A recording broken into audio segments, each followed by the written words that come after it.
KF-21 랜딩 기어 신기술 개발 성공. 미국 국방부, 한국 기술력 뛰어나. 유럽 미사일 공격 불허가 핵전쟁 우려. 국내 개발 전투기 KF-21 보라매가 28일 공개 비행에 성공해 본격적인 성능 검증 절차에 돌입하게 됐다. KF-21 이륙 장면이 취재진 등 일반에 공식적으로 공개되기는 이번이 처음이다.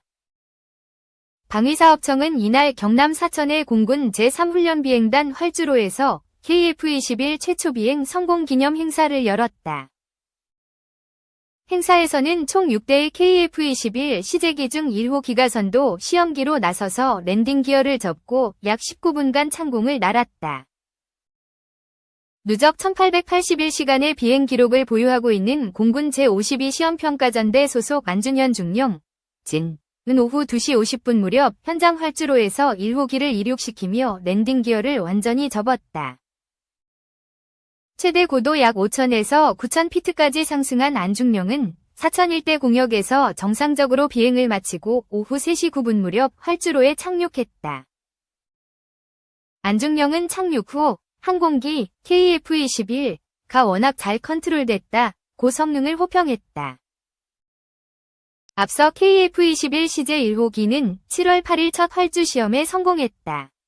이어 7월 19일 남해 상공을 날았지만 당시에는 랜딩 기어를 접지 않은 상태에서 진행된 비공개 시험 비행이었다. 랜딩 기어까지 접고 완벽하게 비행 시험을 공개적으로 실시한 것은 이번이 최초다. 이번 시험 비행 성공을 통해 방사청과 한국항공우주산업은 안전한 비행과 이착륙이 가능함을 확인할 수 있었다. 일반적으로 비행시험은 초기 건전성 시험 오른쪽 화살표 영역 확장 시험 오른쪽 화살표 성능 검증 오른쪽 화살표 무장 적합성 오른쪽 화살표군 운용 적합성 등의 순서로 진행된다. 시제 1호기는 이중 초기 건전성 시험 절차를 완료했으며 현재 영역 확장 시험을 받고 있다. 시제 2에서 6호기도 10월부터 순차적으로 비행시험에 투입될 예정이다. KF-21 시제기들은 2026년까지 총 2,000여 회의 비행시험을 통해 시험평가를 받게 된다. 이를 통해 KF-21의 체계 개발이 완료되면 공군 등에 납품할 기체들이 2026에서 2032년 양산돼 순차적으로 전력화된다. 한편 26일부터 시작한 한미연합 해상훈련은 3일차를 맞았다. 4,200톤급 군수지원함인 화천함이 6,900톤급 미국 이지스 구축함 베리함의 유류를 공급하는 등 연합 기동군수훈련이 진행됐다. 2. 멀어진 배 비핵화, 한국도 1수준 핵잠재력 확보 필요, 밀리터리 월드. 오는 11월 미국 대선을 앞두고 한미 양국 주변에서 북핵 고도화에 대비한 한반도 전술핵 재배치 이슈가 급부상하고 있다. 날로 고도화되는 북핵과 한미일 간 대북 공조 강화, 북러 간 군사협력 밀월 모드 지속 등 한반도 안보 정세를 둘러싼 불안정성 변수가 상수로 자리 잡은 지는 오래다. 이에 따라 보다 현실적인 북핵 관련 정책을 수립해야 한다는 게 전문가들의 대체적인 시각이다. 특히 한미 국방 외교 안보 전문가들 상당수는 이제 북한의 비핵화를 현실적 목표로 보는 정책 당국자는 거의 없으며 북한 핵능력 제한으로 정책의 초점이 이동할 수밖에 없다고 지적한다. 북한의 진화하는 핵 역량과 급증하는 중국의 핵 보유량으로 인해 한반도 전술핵 재배치 요구가 워싱턴 정치권에서 주요한 논의로 자리 잡고 있다는 설명이다. 배핵 고도화 목표는 한반도 지배, 비핵화 실현 불가능 인식해야.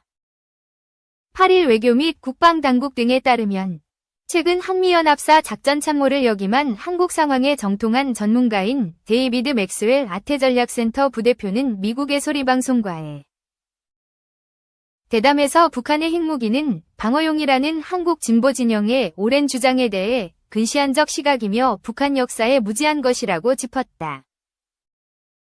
북한은 이미 1950년대에 과학자 250명을 모스크바에 보내 오랜 시간 핵무기를 개발해왔으며 1997년 망명한 황장엽 전 노동당 비서에 따르면 북한은 미국의 지원을 받는 한국과의 전쟁에서 이길 수 없다는 걸 이해하고 있었다는 것이다. 맥스웰 부대표는 북한의 핵고도화 목표는 방어를 위해서가 아니라 전쟁에서 승리하기 위해서이며 북한의 목표는 한반도를 지배하는 것이다. 과거에도 그랬고 앞으로도 그럴 것이라고 진단했다. 이어 북한이 원하는 건 주한미군이 철수하는 것이며 이후 현상 유지나 평화 유지를 위해서가 아니라 한반도를 무력으로 장악하려는 목적으로 군사적 우위를 가지려고 한다는 걸 이해하는 게 매우 중요하다고 지적했다.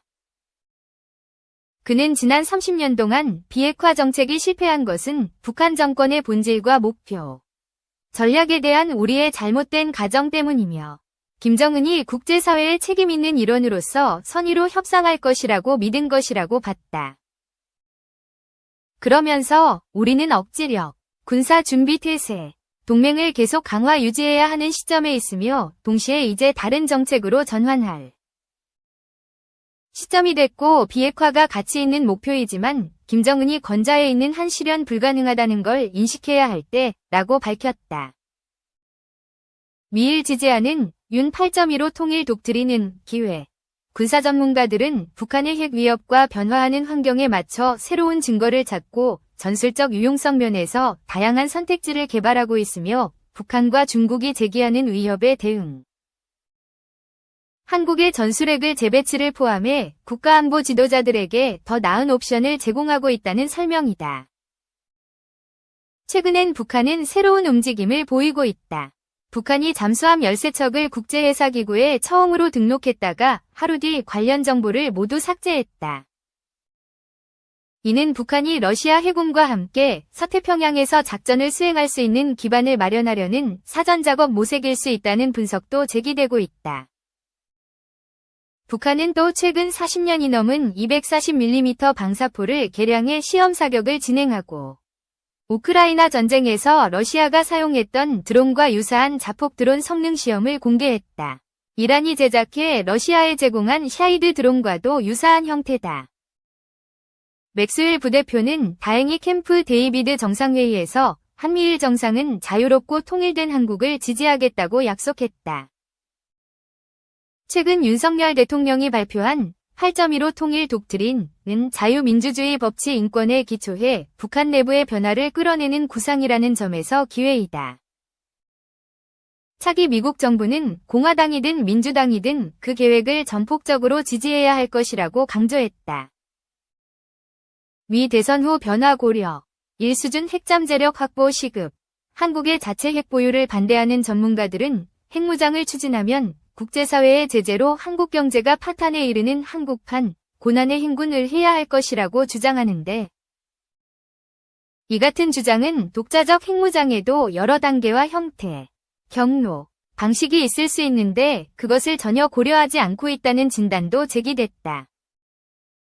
정성장 세종연구소 수석연구위원은 향후 국제안보 환경의 악화와 2024년 미국 대선 후 미 행정부의 대외정책 변화 가능성을 전혀 고려하지 않고 있으며 핵무장 불가로는 미국이 용인한 이스라엘, 인도, 파키스탄의 핵무장 사례는 무시하고 미국이 용인하지 않은 북한의 핵무장 사례만을 참고하고 있다고 분석했다.